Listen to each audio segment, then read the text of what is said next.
de enseñanza, tanto como un proceso de mediano plazo en un curso académico, como en eventos a través de cada una de las sesiones, ¿no? Entonces, hacia allá nos dirigimos. Nos dirigimos hacia la psicología de la instrucción. El día de hoy hablaremos de tipos de instrucción, ¿no? Materiales y diseños instruccionales. Digamos que el logro esperado es que podamos definir los fundamentos que dan sustento a los diferentes modelos instruccionales, ¿no? Para lo cual vamos a nuevamente tener un trabajo grupal dividido en dos momentos, o mejor dicho, que tiene dos partes, ¿no? Digamos, en este tópico vamos a dar la primera y en el siguiente daremos la segunda. Entonces, quisiera compartir con ustedes este video, perdón, un segundo.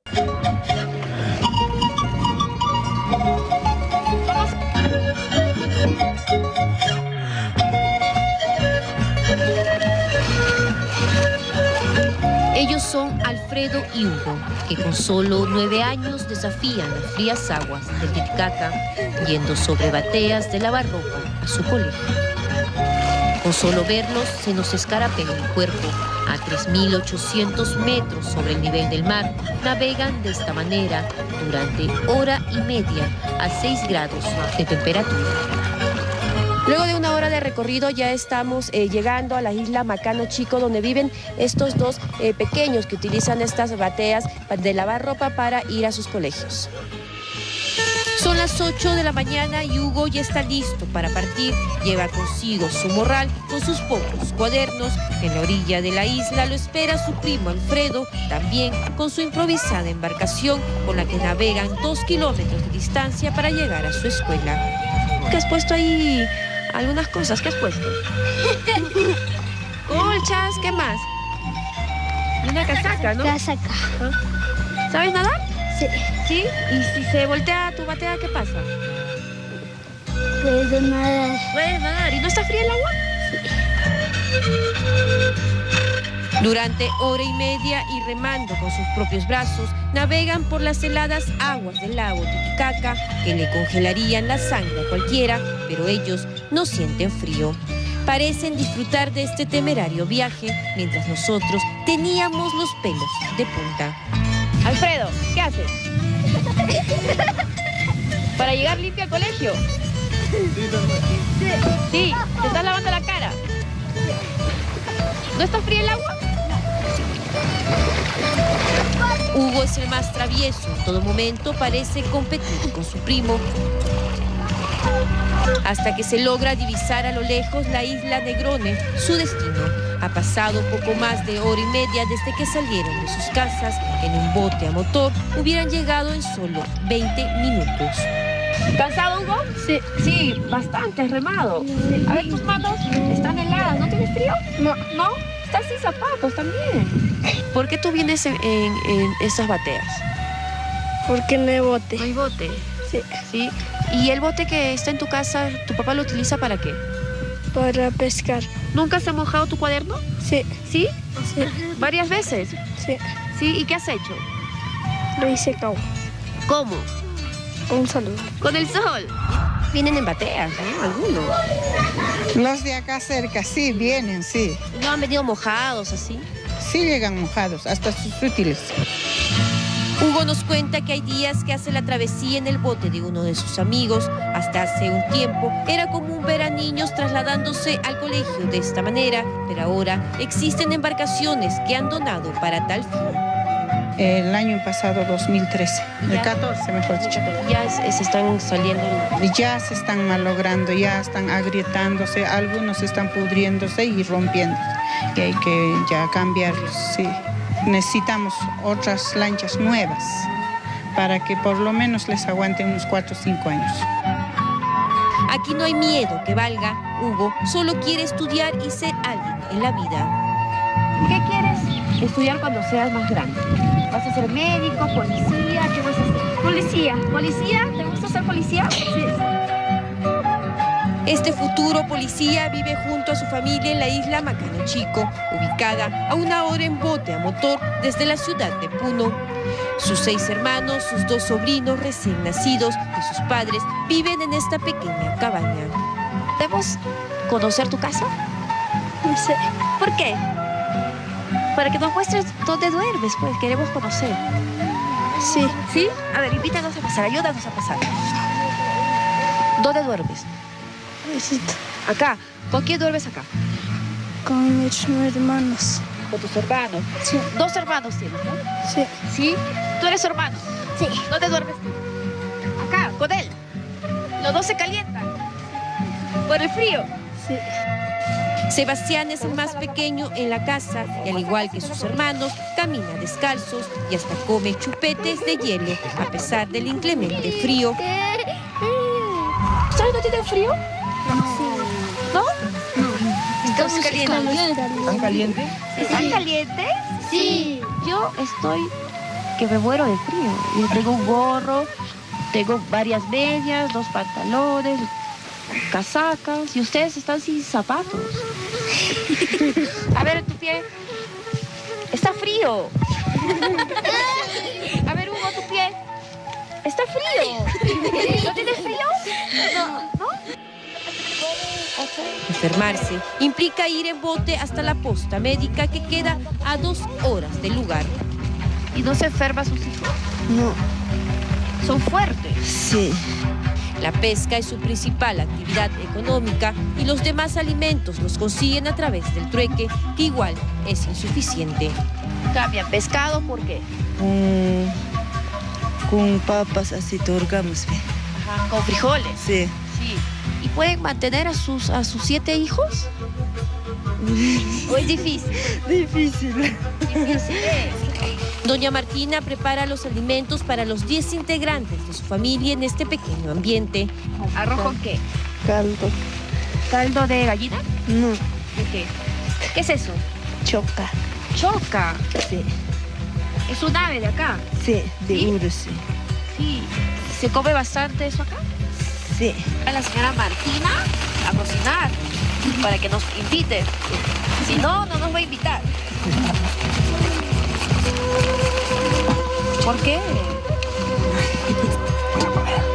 Pero ¿y es dura la vida acá, en la isla? ¿Es Sí. difícil? Sí, difícil. ¿Por qué? Mi trabajo, mucho. Mucho trabajo, Ajá. mucho frío también. Sí. Aquí no hay energía eléctrica y los niños tienen que levantarse a las 5 de la mañana para hacer sus tareas, pero esto no es impedimento para que ellos salgan adelante.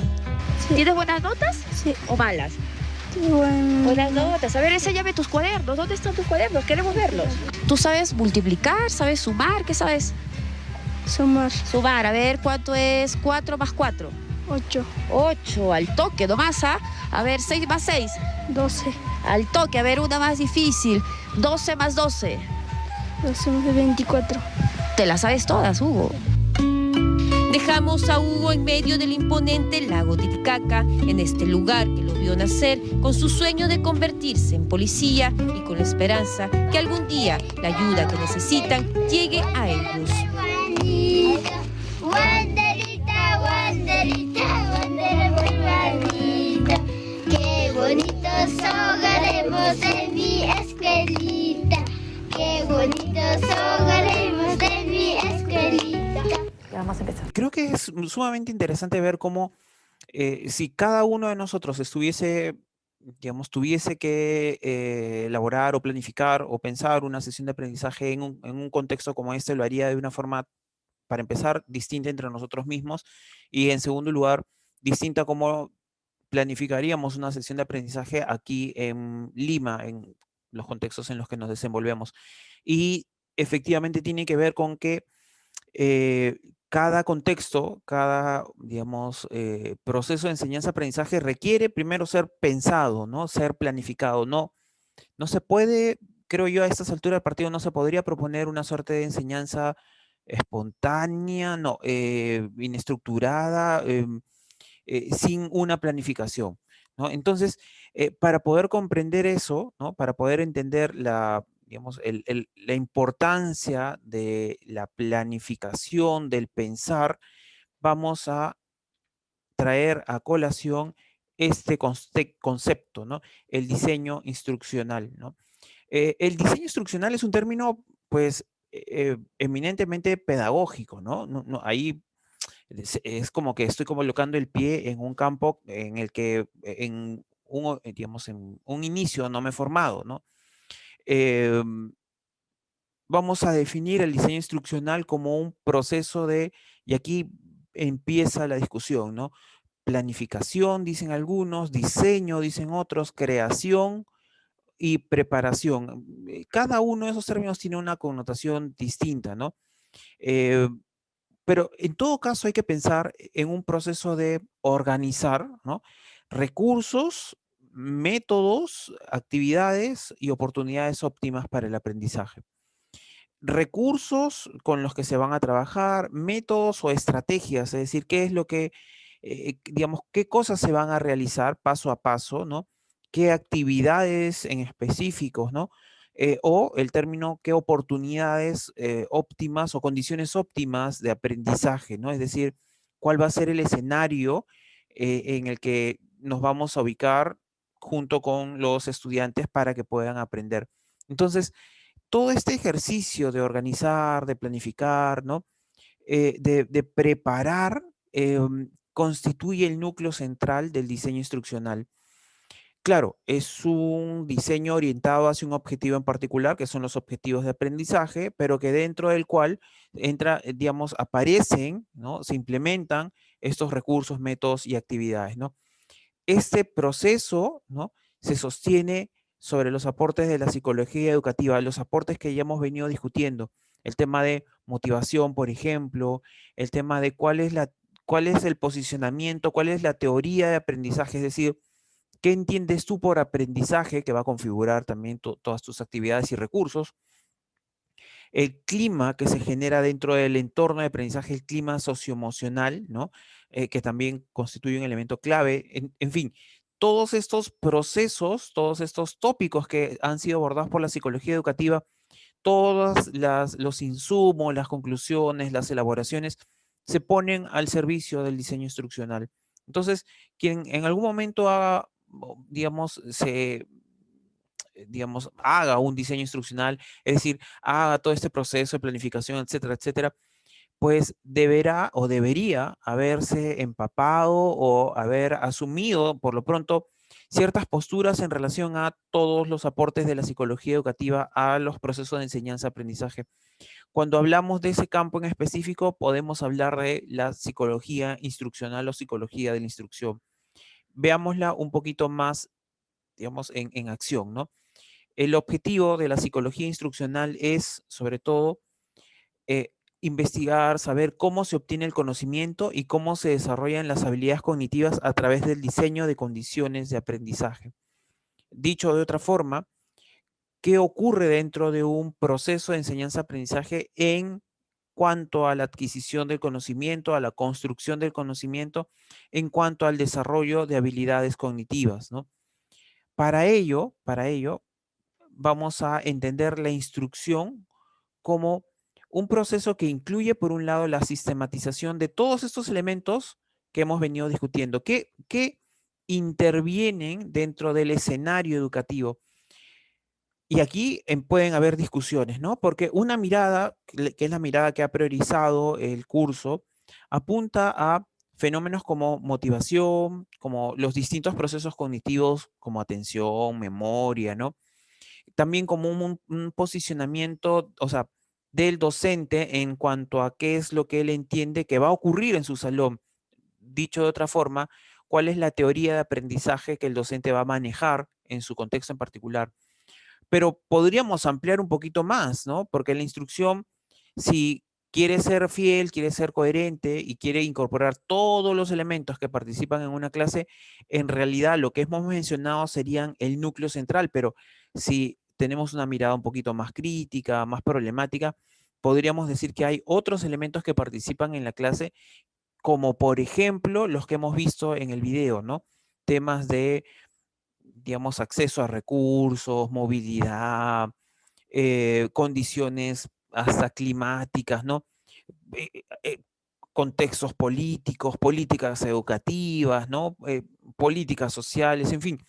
Pero habría que aclarar que quizás tal vez estos otros elementos que de alguna manera u otra se hacen presente en el proceso de enseñanza-aprendizaje escapan de lo instruccional porque escapan de la posibilidad de ser manejados, controlados por el docente, ¿no? Entonces, vamos a distinguir, ¿no?, que los elementos sobre los cuales la instrucción se basa principalmente son elementos que el docente puede de alguna manera u otra intervenir, manejar o configurar, ¿no? Por otro lado, el proceso de instrucción se relaciona, ya, ya, sí, vamos a ponerlo por aquí. Ya.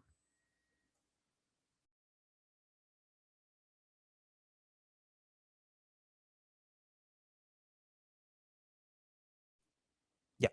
Por otro lado, este proceso, ¿no?, de instrucción está claramente determinado por un proceso de planificación, ¿no? Un momento en el cual decimos, muy bien, ¿qué es lo que vamos a hacer? ¿Cómo lo vamos a hacer? El diseño propiamente dicho de, digamos, de nuestra planificación, ¿no? Y aquí también empiezan las discusiones, ¿no? Algunos autores dicen que la implementación de ese plan, de esa planificación, ya escaparía de la instrucción, ¿no? Es una postura que enfatiza que la instrucción es hasta el proceso de planificación y nada más, pero la implementación ya escaparía, pero algunos otros autores más bien lo incorporan, ¿no? Y junto con la implementación de ese plan, la evaluación del mismo, ¿no? Para efectos del curso, nosotros sí vamos a entender que el diseño instruccional también incorpora la evaluación, porque aquí vamos a salirnos un poco del tema, pero espero que, digamos, adquiera un poco más de significado, ¿no? En una perspectiva tradicional, ¿no? Se entendía que el aprendizaje y la evaluación eran dos procesos distintos, ¿no? Pero en la actualidad, y como vamos a ir viendo más adelante, la educación y la evaluación son procesos, digamos, fuertemente amarrados. De hecho, insisto, lo vamos a ver más adelante, hay enfoques de la evaluación como que señalan que puede nutrir, mejorar y optimizar los procesos de enseñanza-aprendizaje, ¿no? Cuando hablemos de evaluación formativa, vamos a ver que de pronto la evaluación puede dar insumos valiosos tanto al docente como al estudiante para ver, ¿no?, para evaluar, para monitorear, ¿no?, cómo está ocurriendo la experiencia educativa, ¿no? Entonces, podríamos pensar que sí, efectivamente la instrucción ya no solamente es la planificación y el diseño, sino que incorpora también su puesta en práctica, es decir, la implementación, como la evaluación de lo realizado, ¿no? Y aquí vamos a discutir los modelos instruccionales, ¿no? Y esto debe sonar un poco a cosas que ya hemos venido discutiendo, porque los modelos instruccionales han seguido también el rumbo o de pronto han estado fuertemente influenciados con el avance de, digamos, los distintos sistemas teóricos en psicología, ¿no? En ese sentido, por ejemplo, cuando la psicología, cuando dentro de la psicología, el conductismo tenía fuerte énfasis, una fuerte presencia, claro, es claro que este énfasis conductista también se imprimió en la psicología instruccional y en los modelos instruccionales. En ese sentido, ha habido un momento en el que los modelos instruccionales eran fuertemente conductistas. ¿Y qué implica eso? Creo que ya lo podemos sospechar, ¿no? Si el conductismo valoraba tanto lo observable, es decir, el comportamiento, quizás tal vez los modelos instruccionales recogían este espíritu y dentro de la planificación y dentro de la evaluación consideraban comportamientos observables. Entonces, quizás tal vez en esos contextos, ¿no?, los procesos planificados eran básicamente aprendizaje, reforzamiento de comportamientos y, digamos, la evaluación de los mismos tenían que tener forma de cosas que se pudieran observar a través, bueno, comportamientos que se pudieran observar, ¿no? Cuando pasamos al cognitivismo, recordemos que el cognitivismo hace un giro muy fuerte, ¿no? Mientras que el conductismo se centraba en el comportamiento, pero además, recordemos, ¿no? Asumía que aquellos procesos cognitivos a los cuales no los negaba, sí los dejaba de lado. ¿Por qué? Porque decían que en la medida que no se podían observar, entraban en algo así como una caja negra, pero el cognitivismo lo que comenzó a hacer es a decir, no, eso que está en la caja negra es lo más valioso, importante.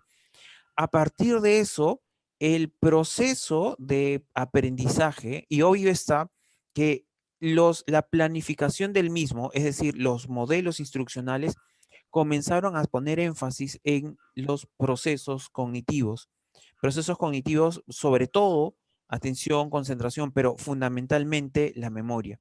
En un inicio, ¿no? Luego, poco a poco, el cognitivismo se va haciendo cada vez un poquito más complejo, ¿no?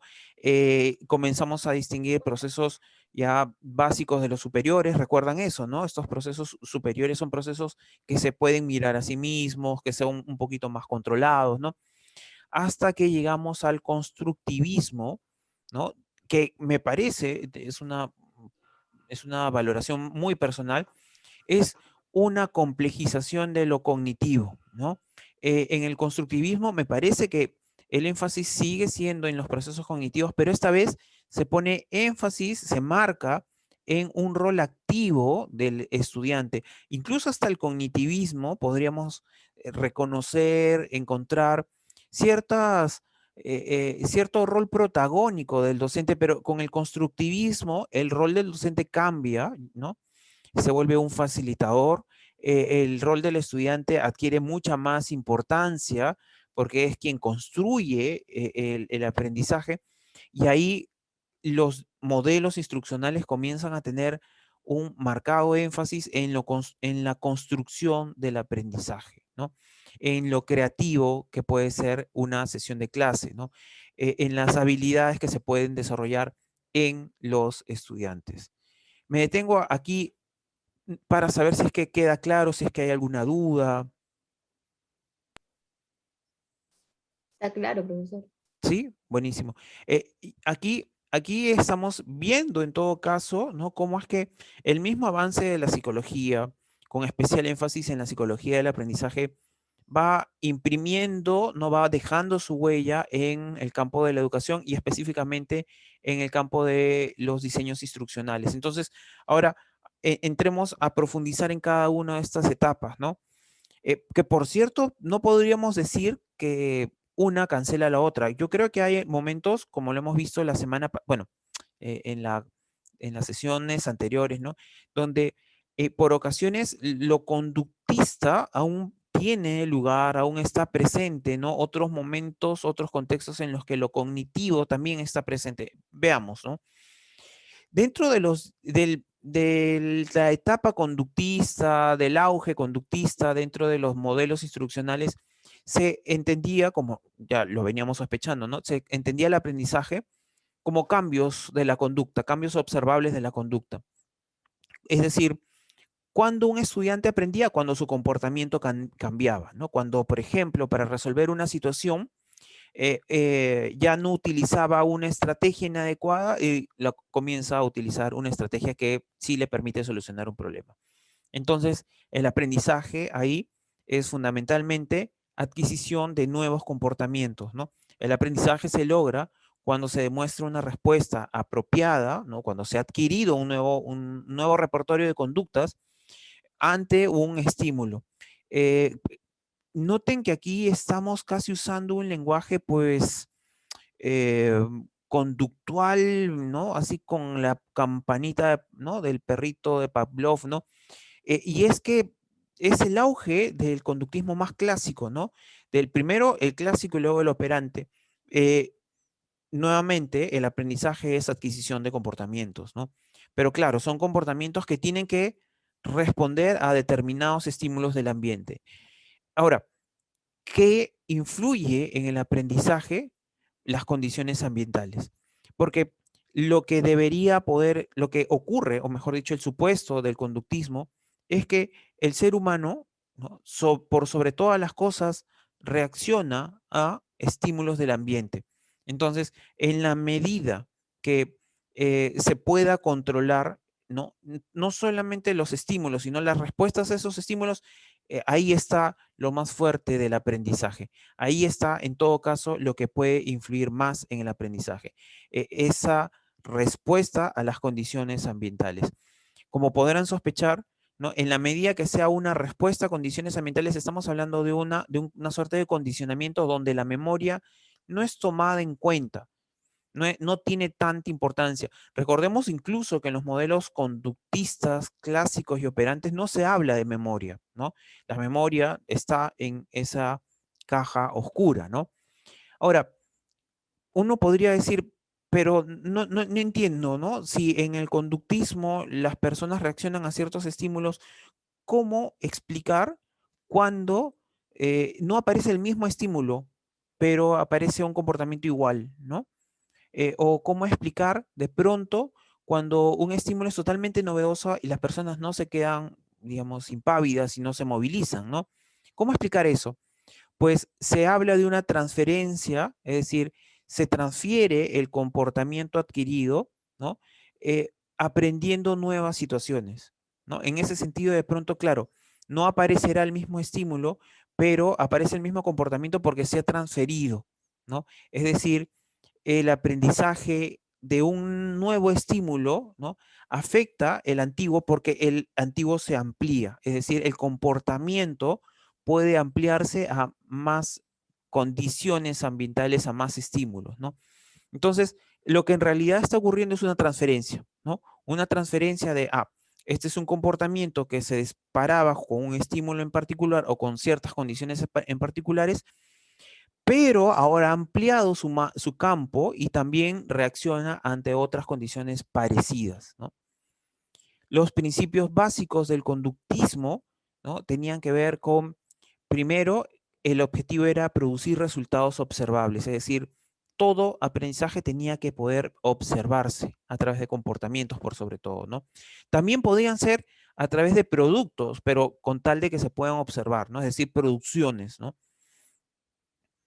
La evaluación de entrada ahí tenía que ver con un punto de partida, es decir, identificar desde dónde se comienza la instrucción, ¿no? Además, tenía como punto de partida, como supuesto, ¿no?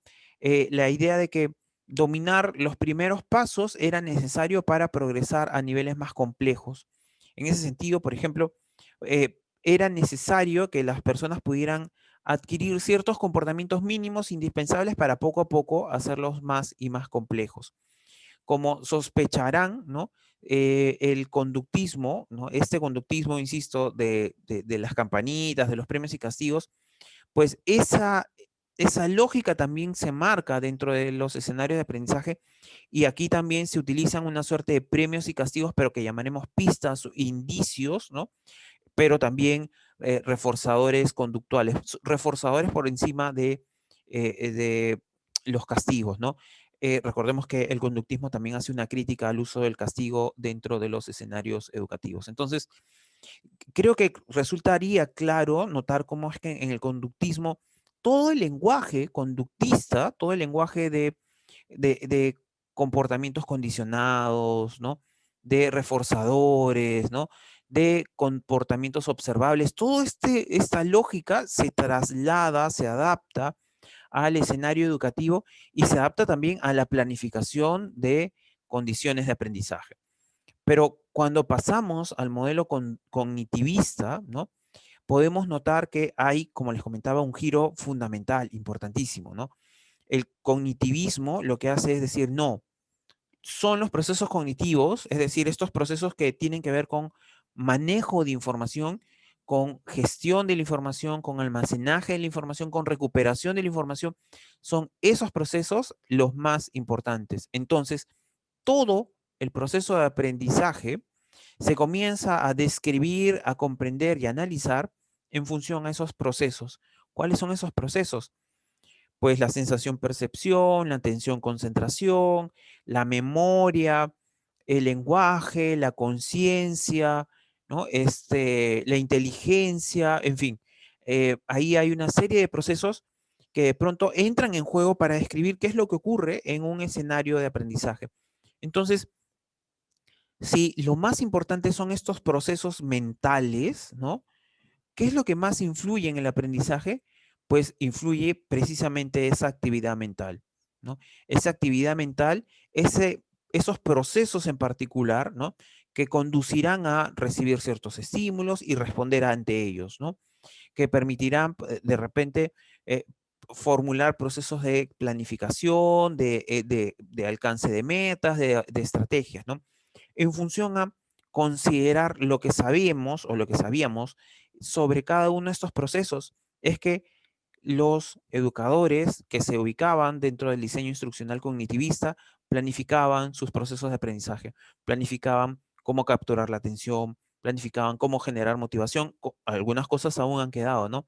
Planificaban de pronto cómo debería de visualizarse eso a través de pronto del uso del lenguaje, ¿no? Entonces, cada uno de los procesos, pero por sobre todo la memoria, cada uno de los procesos, pero por sobre todo la memoria, adquirían un rol fundamental dentro del diseño instruccional. En ese sentido, claro, la memoria adquiría el rol probablemente más importante y aquí ya podemos sospechar un poquito una crítica que se puede hacer, ¿no? Porque en la medida en que la memoria se constituía como un elemento clave, fundamental, podríamos estar pensando de que quizás tal vez los diseños instruccionales no solamente apelaban a la memoria, sino reducían el aprendizaje a un aprendizaje memorístico, ¿no? Vamos a mover otra vez acá está, ahora sí. En ese sentido, ¿no?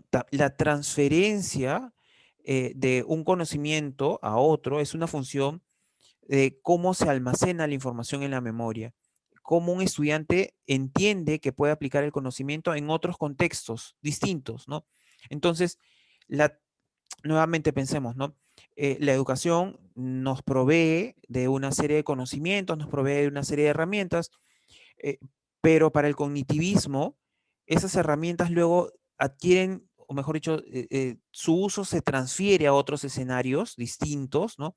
Sobre todo en base a la memoria, a la información que la memoria ha podido gestionar, ¿no? En la medida en que la memoria puede reconocer dentro de escenarios novedosos elementos que ya han sido aprendidos, puede probar las estrategias que ha adquirido, ¿no?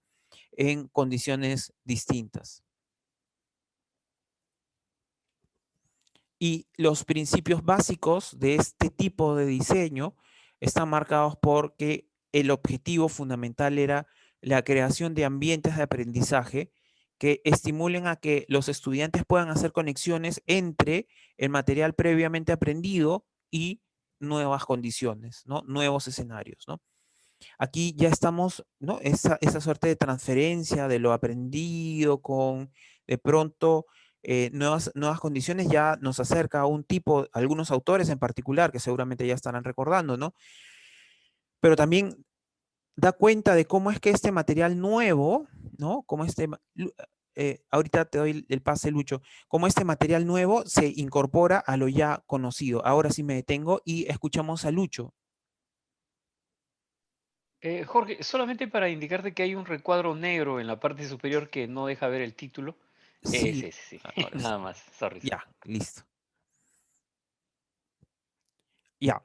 Entonces, la idea, noten aquí, ¿no? El cognitivismo está discutiendo, está tratando de ubicar, ¿no?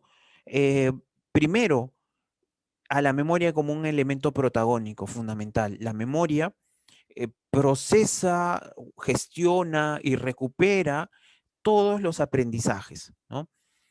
Pero cuando se enfrenta a un contexto novedoso, lo que hace la memoria es ubicar dentro de ese contexto novedoso elementos que ya son conocidos para poner en prueba, ¿no? Las estrategias adquiridas. Pero también habría que hablar de que digamos, en ese reconocimiento de elementos nuevos, ¿no?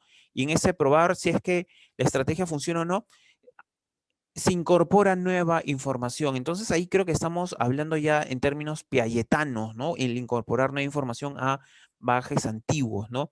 Pero también el rol protagónico del conocimiento previo para responder a situaciones novedosas. Ahí tenemos ahí a otro autor de por medio, ¿no?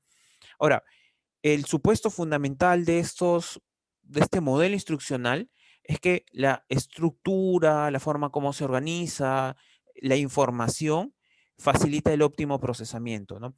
En realidad, ahí casi lo que estamos hablando es que la manera como la memoria gestiona la información es lo que puede facilitar óptimos procesos de enseñanza-aprendizaje, ¿no?